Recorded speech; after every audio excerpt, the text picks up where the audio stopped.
We need all of them. We need the person that, makes and spins and dyes the yarn, and then someone to come up with an idea and me to check it, and someone else can make it really well. And, it all works together.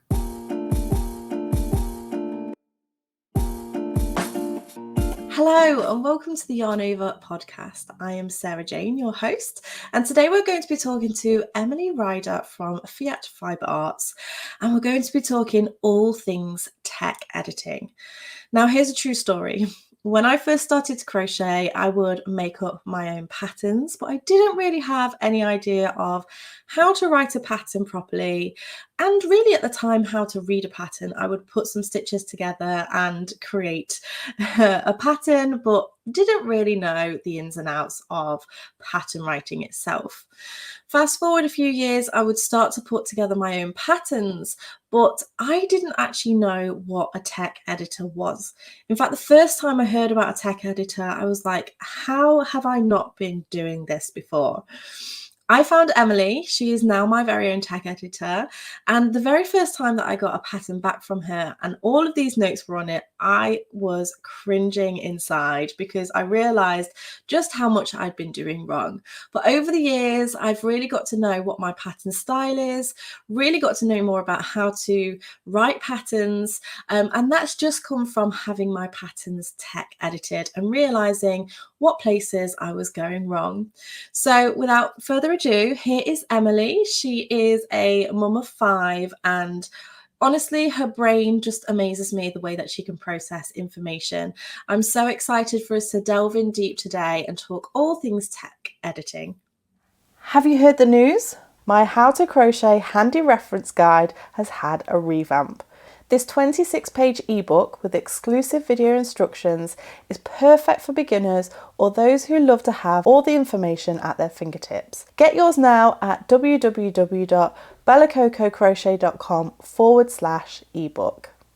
Hello, Emily. Welcome to the Yarn Over podcast. I'm so excited to have you here.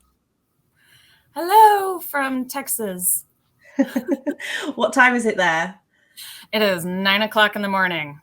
9 o'clock. We are, 3 o'clock here. So yeah, there's a bit of a time difference, isn't it? We had a bit of a time trying to figure out what the time difference was, didn't we?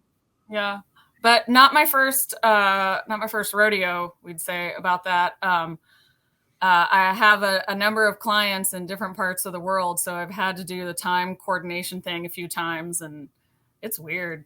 Yeah. It's hard to get your head around, especially when they change the clocks, which they have done for both of us, haven't they, just recently? But I'm really excited to, one, speak to you kind of face to face, because we haven't done that before, have we? It's always been via email. But two, talk about a subject that you are excellent in, which is tech editing. So first of all, can you tell us, what is tech editing exactly? Sure. So tech editing, like a book editor, is the person who reads through a crochet or knit pattern and evaluates it for your basic grammatical errors, spelling, punctuation, normal kind of things like that, but then also on a crochet or knit level. And I specialize in crochet tech editing, so that's what I'll reference. Crochet has its own kind of punctuation and its own unique language. And so I like to say I edit in 3 different languages. I'll edit in English, in crochet, and then I edit in math, which is another language. So I will go through and see that what you're telling the maker to do is going to result in the stitch count that you have at the end. And then also I will evaluate if what you told them it would be, and then you give them the instructions. Do those instructions actually make what you told them it was going to be? And that gets into gauge and other things. But basically, instead of actually stitching the item, which is what a tester would do, I'm just reading the pattern and then either drawing it out. Sometimes I draw stitch diagrams to make sure things are going in the right place, or I'm just visually, mentally building the item to make sure that it's making sense when I read the pattern. And this is all so that your brilliant and beautiful design comes through clearly to the reader so that they can make a beautiful item. And that's my goal, is just clear and understandable patterns so that people can make pretty things. Do you know, it's so impressive what you do to be able to look at a document and just pick all of those different individual elements out to make sure that it's working. It blows my mind. I think you must actually have something in your brain that mine does not, because mine does not work that way at all. So well done to you, because thank it you. truly is amazing what you do. And what I've discovered is that the people drawn to tech editing are definitely a certain kind of personality type. Usually, like, we're going to be perfectionists because you have to be able to see all those little details and errors and mistakes, and something's just out of place. So it's someone that pays attention to that in the first place. And then, but it is different from a lot of designers. There are a lot of designers that are really good at math and really like it and like the intricacy of it. But then there's a lot of designers that are just very creative types and just want to come up with a really neat idea and do their best to put it down on paper. So it is a completely different type of personality and person and skills that works in these different facets of fiber art. Yeah. We need both of them. We need all of them. We need the person that, makes and spins and dyes the yarn, and then someone to come up with an idea and me to check it, and someone else can make it really well. And, it all works together. It really does. It really does. And I definitely fall into the latter of what you said there. Is I'm the creative that doesn't like the maths so much. Yeah. And I was always like that in school as well. Maths has never been my strong point. So you are essential to me. That's fine. But it's really important, isn't it, to check all these details, because it can make a huge difference to the user who's looking and reading that pattern, and what they eventually end up with. You can make a small mistake, which then has this knock-on effect, can't you? Right. It definitely has a big effect on what the maker is going to do. But what's important for the designer is that maker, it's going to affect their impression of you. So do you want them to have a good impression that they were able to make something easy and they're going to come back to you for another pattern?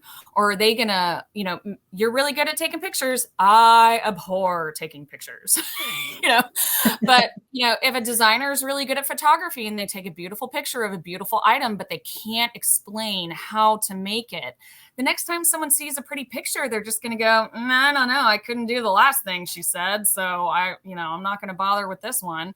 And you're not going to get those return customers. Yeah. So for a lot of designers that live off blog hits and, web traffic, you want really good patterns for someone to want to come back and see you again and again.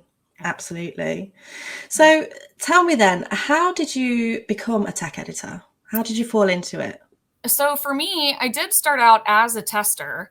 I have 5 children. And so this was back when, I think around the time I only had 3.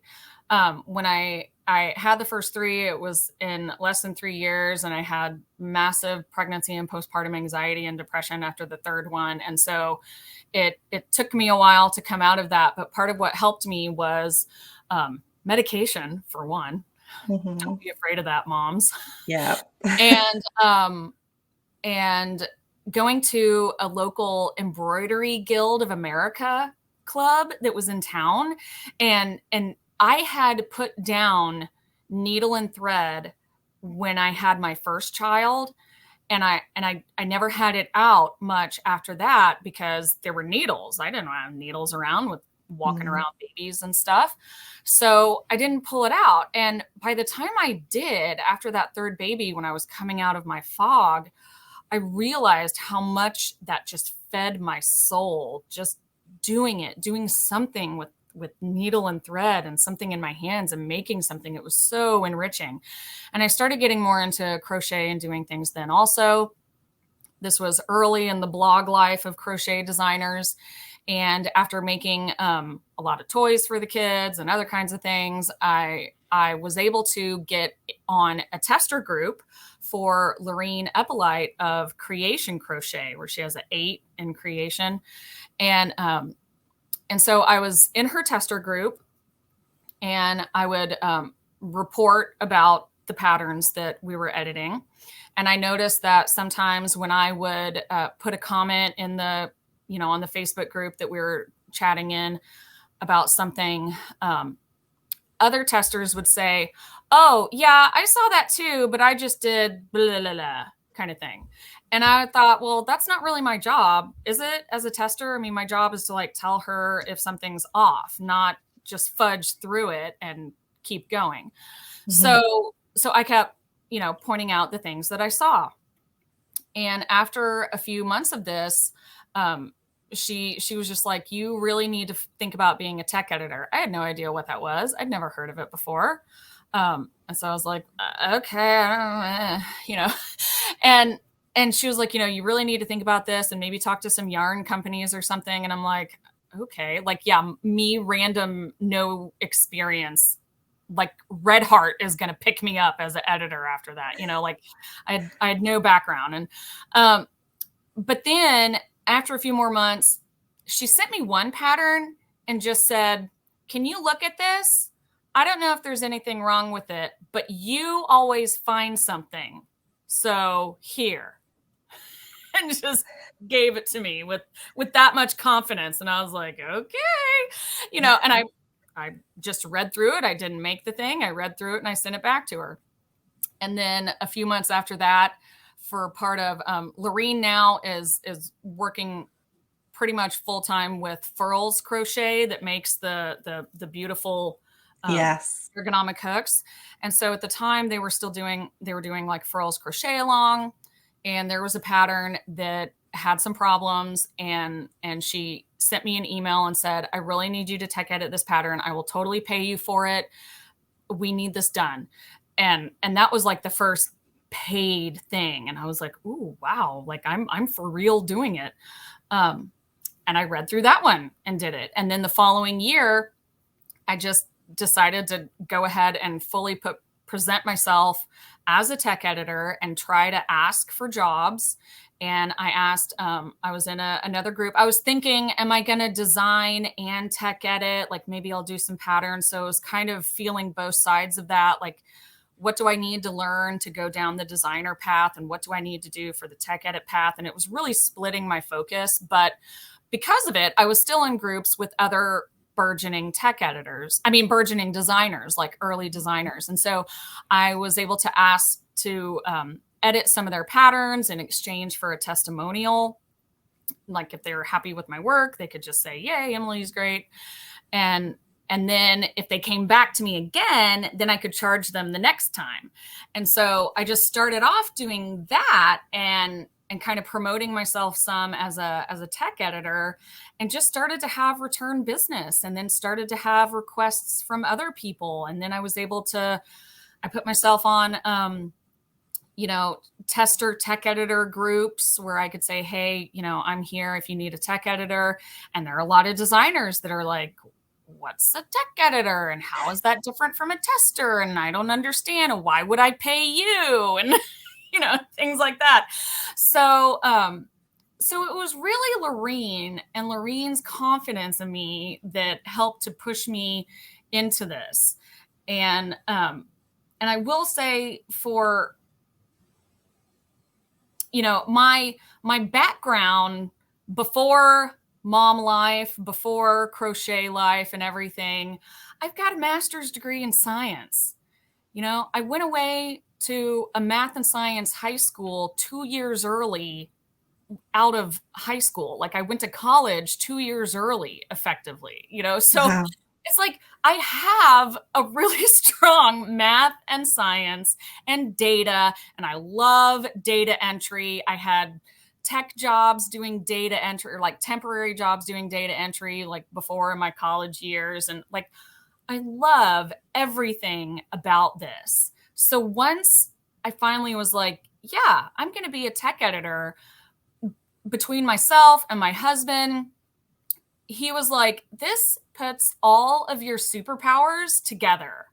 Mm-hmm. And that's what's really amazing about it. There's like love of crochet and fiber and creating things, and all these skills that I had built up over like decades of school that, if you're that person that like went to school, did all these things, and then you're like, I'm going to be a mother now because that's what I'm called to do. And then part of you's like, oh, I have this societal guilt that I spent all this time on my education and I'm not using it. I don't have a job in that field. I'm a loser. You are not, because you are going to use those skills in so many other amazing ways in your life. And that's what's been awesome, is that I'm like, I'm using all of that and I'm using all of this and I put it together and here I am. And it's been such an amazing blessing. It's just, it's like joyful all the way around to use all of my brain on something that I love. Yeah. I mean, it's just amazing. I love that story. Like you say, it's just all of these different areas of your life that have just come together, and that's exactly what story. Yeah, it's exactly what it's been like for me, to be honest. I was teaching beauty therapy, and now I take my love of yarn and designing and photography and all of that, and my teaching ability with my YouTube channel, and that's all merged into one. And hearing your story of how it all evolved is just amazing. I love that. Yeah. I mean, I really do.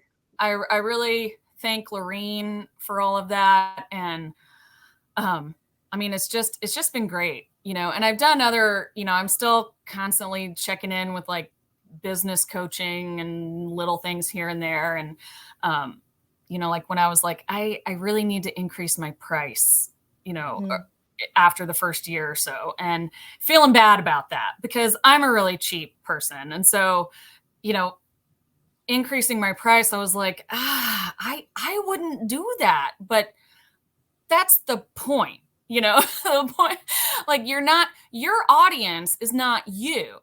Yeah. For a tech editor, at least for me, or at least if I do need a tech editor, I understand what's going into it. And so, for me, I had to be told that my price is paying for all that back education that I've already acquired. I have those skills, and that's what people are paying for. And they're paying for the efficiency of my time and hopefully the quality of work that I can return, and things like that. So absolutely. I think a lot of us can have imposter syndrome when you try to put a price tag on something that you do easily sometimes, and you're like, it didn't really challenge me that much to do it, but it took a long time to get to that point. Yeah, this is the thing. People think if they enjoy it and they find it easy, that how can they charge people for doing that? But you must. You really must. That is your art. Like you say, there's years prior to getting to that point where you're putting those skills into it. So yeah, absolutely. So you design as well?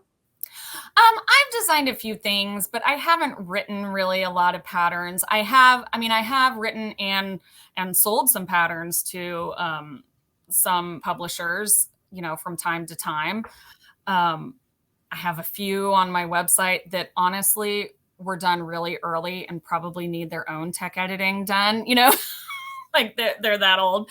And then otherwise, I'm constantly making things. So when I'm making things, half of what I make is probably from a pattern or a book, or maybe even something I tech edit that I'm like, God, I really like that. And and I just have to make it. And then other times I'm freehanding something, and that's designing. I may or may not write it down, but I'm constantly doing stuff. I'm just not focusing on publishing those patterns right now because I have enough workload on the editing side. Yeah, Thank God, absolutely. finally. Yeah. But if you wrote your own pattern, would you get it tech edited by somebody else? Yes, absolutely yes. And the reason why tech editing is important is because your brain will fool you. When you read your own work, your brain is automatically putting in what you wanted to be there. So it's not always easy to see your own typos. Like literally, your brain will trick you. Yeah. So it's almost impossible when you're making something to then go back and proof it and get it right and find everything. So it's always good to have a tech editor. I would definitely use a tech editor for other patterns if I, wanted to publish stuff and I cared about it, if I cared about it being a good finished product, which, I should. Yeah, I would definitely get it tech edited. Yeah. And I have for those patterns, especially that I've sent to like actually be paid for and be published somewhere. Yeah. I've definitely gotten them tech edited. So important. Yeah. So let's talk a little bit about gauge. Because this is kind of a big one, isn't it? I think it's one of those subjects which you either love or hate, but everybody's got to deal with it. Can you tell us, what is gauge? I'm trying to find a ruler. You'd think I'd have a million tape measures. Whatever. So gauge is the measurement that tech editors will use to figure out, when I was saying how they'll evaluate, if you tell them what size a piece is going to be, and you tell them your gauge, and then you tell them to make this many stitches and this many rows, the finished product, if they meet gauge, should be what you told them in the first place. So gauge is always 2 dimensions. Okay, always. You have to tell them for a row by row or round by round piece that builds up, you have to tell them how many stitches fit within a certain dimension and how many rows or rounds fit in that same dimension. The times that is different is maybe for something that's worked in the round like this. Okay. Yeah. For something that's in the round, you can give a diameter after a certain number of rounds. And that will work for both the height and width because it's something round. That's what height and width is both included in diameter. So the way to measure that is you need a straight ruler. If you have a straight wooden or plastic ruler, I would say that would be best because I have seen tape measures stretch. So plastic tape measures can sometimes stretch. If you have more than one, it'd be interesting to like lay them all out and see if 4 inches is 4 inches on all of them. Yes. Because you can't always trust it, I guess. So that's why a straight plastic, metal, a straight flat ruler would probably be best. Lay it out on your piece, choose your dimensions. If you're going to do 4 inches, like we do here in America, that's what we would do. If you want to do 10 centimeters, fine. You just need to be clear that that's what you did. Put that measurement down first and tell your tech editor, I'm working in metric units. All my calculations were in metric first, and then I converted to inches. I've had issues with that before. So lay out your ruler at the 0 mark, put a straight pin down on your piece, and then at your distance, however far across you're going to measure, put another straight pin down on the same row or round if you can. And then count the stitches from one pin to the next. And you need to go all the way to the pin. And what I mean is our stitches have space between them. And that space belongs to the stitch. Yeah. So if you can't go from the beginning of one stitch to the or from the end of one stitch to the beginning of the other, because you're going to miss some space on the Yeah. side. Yeah. And So, those spaces, I guess, can equate to it a can add fairly up. good. Yeah. Right. It can definitely add up. So if you're going to measure, start on one side of a stitch and make sure that your pin mark is at that point, and then count to that same side of a stitch all the way across. And in knitting, they can sometimes have half stitches because it's all like a V, so they can count a V and then half of a V. Yeah. Crochet doesn't do that. No. Really doesn't. So you need to count a full stitch and its space. And if that doesn't fit perfectly in 4 inches or 10 centimeters, for your own personal publication, it's okay to have that measurement be different. If 3.5 inches was better, do 3.5. It's usually better to have a longer, a greater distance of measurement than a shorter distance of measurement. Right. So if you need to go to 5 inches, fine. Do what works for the pattern. Unique things about gauge, and this is where I'll plug my website, fiatfibrearts.com. I have articles about gauge. Just search gauge and you will get the articles about it. And I have information on how to write gauge for various types of patterns. If you're working in a stitch pattern, if you're doing amigurumi and doing a 3-dimensional item, where do you put gauge? If you're doing something that's small, say this is like the entire size of the piece, you're not going to give like a 5-inch gauge for something that's only 3 inches when it's finished. Therefore, the finished measurement is the gauge. Yeah. Okay. Yeah, I was going to say you have a brilliant blog post about gauge and the video alongside it as well. I learned so much from that. So I'll make sure that we leave that in the show notes, because I highly encourage people to go and check it out. But I will also have a look at that other one talking about measuring different items, because personally it's something that I am still working on. I still haven't perfected that skill. So yeah, definitely I'll leave it so people can go and check it out. Yeah, definitely. Because even if you think gauge doesn't matter, it still does.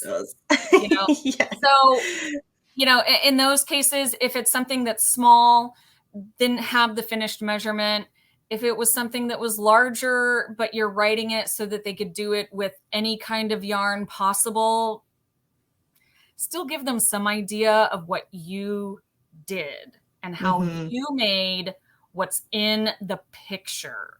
Yes. That's what they're going for. They want to make what you made.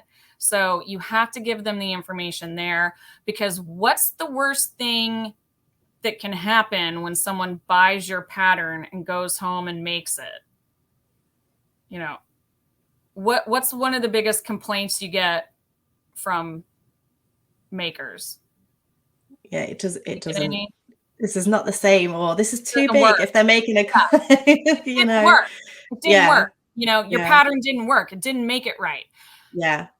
Gauge is your defense. Gauge is your number one defense to complaints, because the first question you ask is, did you meet gauge? Yeah. If they say no, I didn't bother with that, you can say, I'm happy to help you after you've worked to meet gauge. Yeah. That's it. Do you have any gauge disaster stories, or have you seen any gauge disaster stories? For me personally, when it comes to amigurumi, I make a lot of amigurumi for the Crochet Society boxes, and they always turn out bigger than what they should. And that is mainly because I like to use the hook that's in the box because it's so pretty and for demonstration purposes, but I know that I need to go down so many hook sizes in order to hit gauge. So mine always turn out a lot bigger. It's something I laugh about, but have you ever seen any disasters? Yeah, I mean, so that's something that on a maker perspective, everybody can start to learn about themselves, what, how your stitching is compared to certain designers. Because personally, I never bothered with gauge if I was just making a hat or a toy or something.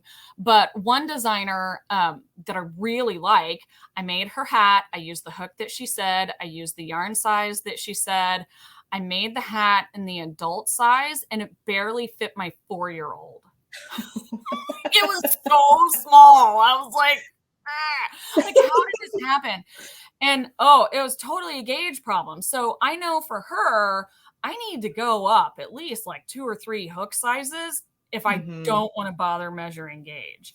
Now, as far as tech editing goes, I can usually see if there's a gauge issue when I do all my calculations. Yeah. So that's where, I take the designer's gauge, and then they said to make 150 stitches, and I compare it to their gauge. I'm like, well, 150 stitches at your gauge is going to come out to 40 inches, but you told them it was going to be 35 inches.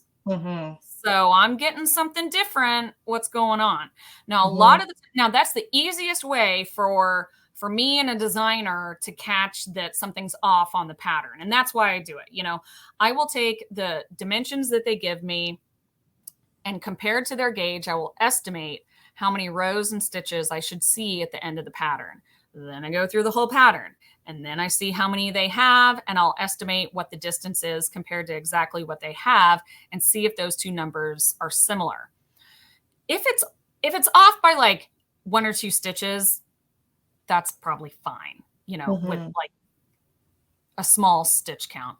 But if it's when it's off by a few, like a half inch, a full inch, if this distance is really not meshing up, I'm telling the designer, I'm like, I'm getting this, you said that.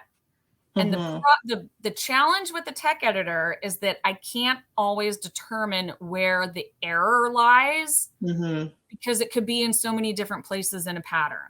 Yeah. If you tell me to work certain stitches on row 5 of a pattern, and you're like, we got US and UK terms different, but I can still talk about doubles and trebles, Yeah. If you put a double in the next treble, and I'm like, I didn't do any trebles on the last row, I don't know what you're talking about, then I don't know if this row is incorrect or the previous row is incorrect. So I can just tell the designer, this is the math that I'm getting, and it's not matching what you have. So what's going on? Now, a lot of times it can real easily come back as, oh my gosh, I just copy pasted the wrong gauge on that pattern. Yeah. And that generally happens. Or I have had times where the designers had to go back and really put down their piece and remeasure and recalculate and come back with something else. And I'm like, that's perfect. So sometimes it works. Usually I can really figure it out in the math. And, when I really know that something's wrong is when either every single size is off by something. If every size is off by exactly the same, first I'll reevaluate my math, because I'm like, if they're all exactly the same and I calculated them all the same, maybe I missed something. So I'll double check it then. But if you have 9 sizes and like only 1 or 2 are wrong, but all the others are exactly correct, then I know that something's off with just 1 or 2 of those, because everything else worked and I calculated everything the same, according to the pattern. So I can really catch a lot of things in the math that way. So it's not so much disaster stories apart from like my own personal constructions. And I know that's totally my fault, kind of thing. And I would say I have more disaster stories when it comes to knitting, because I don't like having to take the time to knit a whole watch and measure it and then start the project. I'm like, let's just start the project. Yeah. A lot of people are the same, I think. Yeah. I know. I remember when you tech edited one of my first patterns I sent to you, I remember getting all of these notes come back, and I was like, Oh my goodness. Like, I Don't cry. realized just Don't how cry. bad I was like, I realized just how bad I was at writing patterns. And over this last few years of, sending you my patterns, I've learned so much from you. So I honestly can't Oh, thank you enough, because I really have learned so much about pattern writing, what tech editing is, gauge, and all of these different things. So yeah. thank And you. you're very welcome. And that is really my goal. I mean, that has like become half my goal in this whole endeavor, is to teach designers how to write. So Hmm. that's why I've written these ebooks. I've put out these little publications, and the first Hmm. one was a simple guide to grading crochet, Got it. because I've got that one.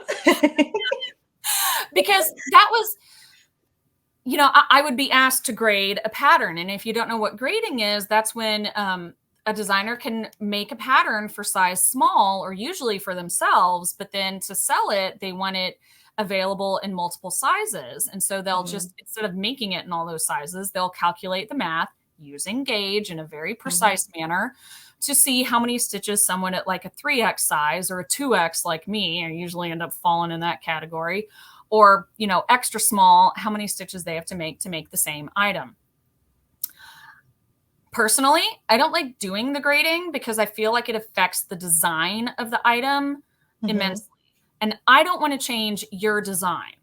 Yeah, So I don't really like doing grading unless you're going to already give me all the measurements of what it's supposed to be, and yeah. by that time you've done half the work already. Mhm, So I created my guide so that designers who are afraid of math can step by step walk through it and learn how to calculate their own gauge, figure out the body measurements of what they want the finished piece to be. And I step by step walk you through setting up your own spreadsheet in either Excel, or like Microsoft Excel, or in Google Sheets, to set up your spreadsheet and be able to calculate things on your own. I have had amazing success stories from that piece, from just that publication. I've had designers go from designing just scarves and bags to mhm. designing full range garments, and they're like, I never would have done this if it wasn't for you. Yeah. It's amazing. And just like you said about learning how to write, I've Mhm. seen that in my clients as well. So Yeah. if you're new to tech editing, just know that the first few times you get something edited, it may take a little longer, and it may look a little more like chicken with his feet cut off walked all over it. It's like, there might look like there's more red ink or more errors. But as you learn to write crochet better, you'll generally tend to find fewer mistakes later on. And a Mhm. lot of that is involved in just developing your own style and sticking with it, Yeah, because absolutely. consistency is the biggest thing. And that Mhm, may have been a lot of the things that I saw in some of those early patterns, because if you write the first line with no spaces between the number and the abbreviation, but then the mhm, next line you got a bunch of spaces, I'm like, which way do you want to do it? One or the other. mhm. You got to pick. You know, Yeah. we can't That's have something both. I'm still guilty of. You're still like, Yeah. Sarah-Jayne, which one do you want to do? Come on. You should Right. know this now. Right. And But for personal designers, for they're publishing their own stuff, mhm. you can choose what you want to Yeah, do. You just want to do it the same so that people consistent. come to expect the same thing from you. Yeah. And setting up your own personal style guide is usually best. You can have a lot of that information on your template that you use Mhm, for every pattern. A lot of designers will put some of the rules that they follow in their notes so that mhm, other people can understand it when they read it. mhm. And so if you have it in your notes for the reader, then you're also reminding yourself, oh, yeah, this is the way I'm writing it. Yeah. Um, and then, but if you're publishing with someone else, always follow their style guide first. Mhm. And, Yeah. and you have to really pay attention to them. Some of them are extremely detailed and some of them are not. And so Mhm. you have to kind of just go stick with whatever information they have in that publication style guide, follow it first, and then fill in your pattern. Yeah, perfect. So I've got a feeling that we're going to have a couple of types of people here. Oh, yeah. People who are like, okay, I'm writing my own patterns, I need a tech editor. And then people who are like, I want to be a tech editor. So let's start with the people who are wanting to get a tech editor. Where do you find one? Obviously, you. There's me. There are, there's generally groups, social media is a big thing. You could ask fellow designers who they use and recommend if they have a tech editor. You can go on groups and say, hey, I'm open to finding a tech editor, and see who jumps in. There are places where there may be some names listed out. The Tech Editor Hub is I think a great resource. It's been a great resource for me as a tech editor to converse with other tech editors. A lot of them are knit based, but they're trying to really expand more into crochet. So you could find a tech editor probably there. I've heard it Yarn Pond is sort of a testing group, and tech editors can put their names there. Okay. There are a few other designer community kind of things that have popped up in the last couple of years. I'm just not aware of all the names, but if you're trying to search for like designer groups and stuff, there's usually some tech editors have jumped on there to say, hey, here I am. So if you can't find one just by searching like crochet tech editor, you really should be able to find it by that. I was going to say, if you can't find it that way, you're not using the internet, right? But you really should be able to find something, Yeah. And then just like send them an email. I still get like cold calls, basically, what I think of it. I still get emails from someone that's like, hey, this is my first time. What do I do? Like on my website, at least, I have a header that's like, how to hire Emily. And you drop down and here's how to buy your time. And then here's where you sign up on my calendar, because I finally got that organizational system out. And then they email me the pattern. And sometimes when I see these emails coming in, I'm like, somebody's coming, because I'll see a purchase and I'm like, I've never seen that name before. And then I'll see something pop up on my calendar. I'm like, and then the third email is like, hi, I'm Susie, and this is my first pattern to get tech edited up. Like, yay, I love you. Amazing. So it's really great, and you'll be able to find people. And so to flip onto the other side, for the person that wants to be a tech editor, when I started, there was not a lot of instruction about crochet editing, and there still is very little out there about crochet tech editing. There's information about knit tech editing, and it was another reason why I made my guide about grading crochet, because everything that I found about grading was about knitting.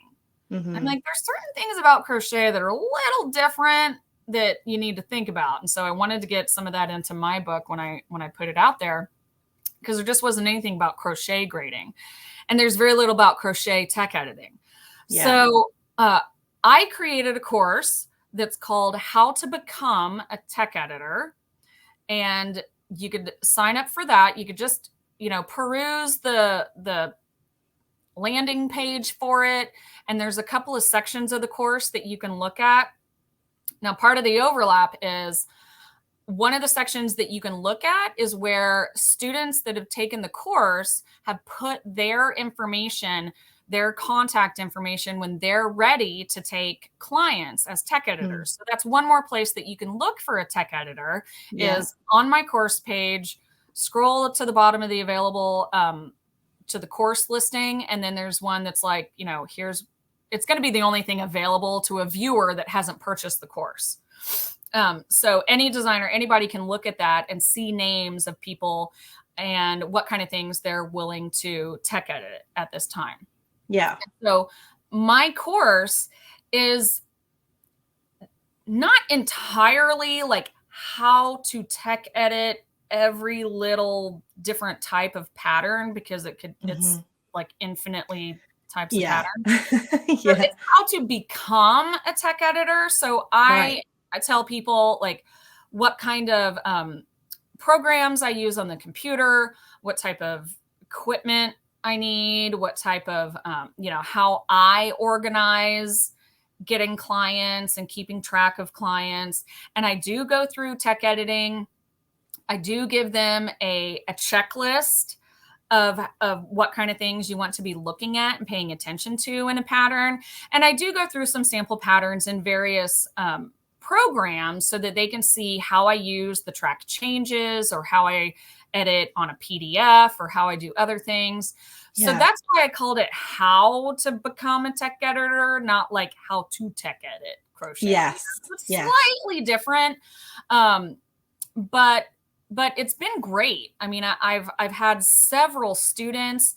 I also have you get 2 coaching calls with me when you take the course. We do one at the beginning and one at the end after you've gone through everything. It's less than $200. It's one of the like cheapest crochet tech editing or tech editing type things out there, but it is relying on you and your brain power coming into it. I'm trusting that you're already coming to tech editing because you're hearing those things of like detail oriented, good at math, likes doing stuff on the computer. You're going to be on the computer. And I keep doing this because I have double monitors now. And so I keep pointing to like the screen where I have my spreadsheet. And this is like, oh, it's been such a dream come true when I got a new computer and double monitors, because I got the spreadsheet on one side and the pattern over here. And I'm like, So, and also if you like reading patterns, if you're like a pattern hoarder and you like reading them and just absorbing them, and you're like, I love all this information, and then you read a book and then you find an error and you're like, why? If errors and patterns, published patterns in a book, make you just want to cry, you probably should be a tech editor. Absolutely. Well, I'll leave the details to that in the show notes of this episode. But it's been amazing to have you on. I've really enjoyed chatting to you, and I'm sure there's so many takeaways for people from this episode. But can you tell us how everybody can find you for a start, and if you have anything coming up for the rest of this year? Oh, well, so fiatfibrearts.com, FIAT Fibre Arts, is the place to go. You can find out why I'm calling it Fiat. It's not the car. It's Latin. It's Catholic. It's totally like all about me, really. but that's my mission. And I said my mission is to have beautiful patterns, and it's really because beauty draws us to God, because God is the source of all beauty. And so that's part of my mission also. But fiatfibrearts.com, you can find everything, the blog post, how to hire me, how to get to the tech editor course. And then also this summer, I am going to be teaching at the Crochet Guild of America conference that's finally happening in New Orleans this year. I'm going to be teaching 4 courses, and one of them is like a ask me anything, how to write crochet tech editor kind of thing. And it's going to be an all-day class. And if nobody has any questions, which I seriously doubt, if anything, I'll go through some of my guides on the grading or just how to write a pattern, because one of the digital products I have on Gumroad is my selling platform, and you can get to that through the website, because I think it's gumroad.fiatfibrearts, is how to write the line of crochet, like the actual line of instruction, how to write that, because there's so many guides out there that are just like, here's the parts of a pattern, and they have title and materials and your gauge and notes maybe, and then they say, then write the pattern, and then the end. and Yeah. you're like, there's a big missing part here, you know? Yeah. So I wanted to fill in the blank. So that's what's in my How to Write the Line of Instruction guide, Yeah. which is again really cheap but gives you all that information so that you can figure out exactly what kind of style you want to use and then nail it all down, write it down, and do it exactly the same every time. You know, so that's in there. But I will be teaching in New Orleans this summer. The meeting, pretty sure, is in July. It's on my calendar, no promises. But Crochet Guild of America, if you're not a member already, you really should be. You got a lot of great resources there.